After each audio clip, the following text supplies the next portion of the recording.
Ever wondered what that initial spending limit is when you first sign up for Beforepay? It's a question that pops into almost everyone's mind, especially when you're looking for a quick financial bridge. You've heard about Beforepay, perhaps from a friend, an ad, or maybe you're just exploring options for managing your cash flow. You know it allows you to access a portion of your earned wages before payday, which sounds incredibly convenient. But then comes the practical question, how much can I actually get? It's not quite as simple as a fixed number for everyone. Beforepay, like many financial services, uses a sophisticated algorithm to determine your initial limit, and it's designed to be responsible. They're not just pulling a number out of a hat. Their goal is to provide you with access to funds you've already earned, not to put you in a difficult financial position. So, what factors do they consider to arrive at your first limit? The most crucial element is your income and employment.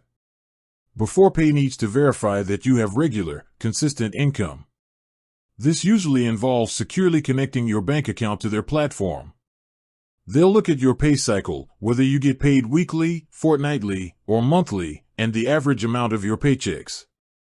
The more consistent and higher your income, the more likely you are to receive a higher initial limit. They're assessing your ability to repay the advance on your next payday, and a stable income is the primary indicator of that. Another significant factor is your banking history. While Beforepay doesn't perform a traditional credit check that impacts your credit score, they do analyze your bank statements. They're looking for things like regular deposits from your employer, minimal instances of overdrawn accounts, and a general pattern of responsible money management. If your bank account shows frequent overdrafts or irregular income, it might indicate a higher risk, potentially leading to a lower initial limit. Conversely, a healthy banking history can positively influence your limit. They also consider the length of your employment.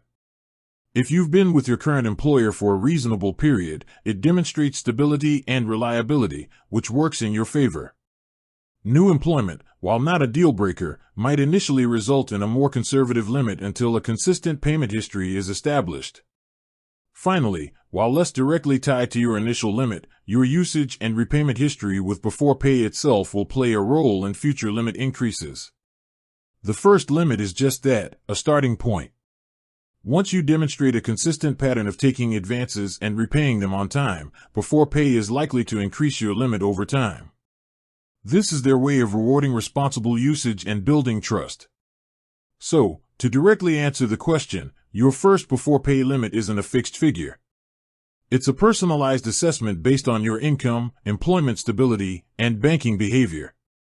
While Beforepay doesn't publicize exact ranges for initial limits, it's generally a portion of your next expected paycheck, designed to be manageable for you to repay without strain. It's all about responsible lending and ensuring the service genuinely helps you out in a pinch. With that said, thanks for watching, and until next time.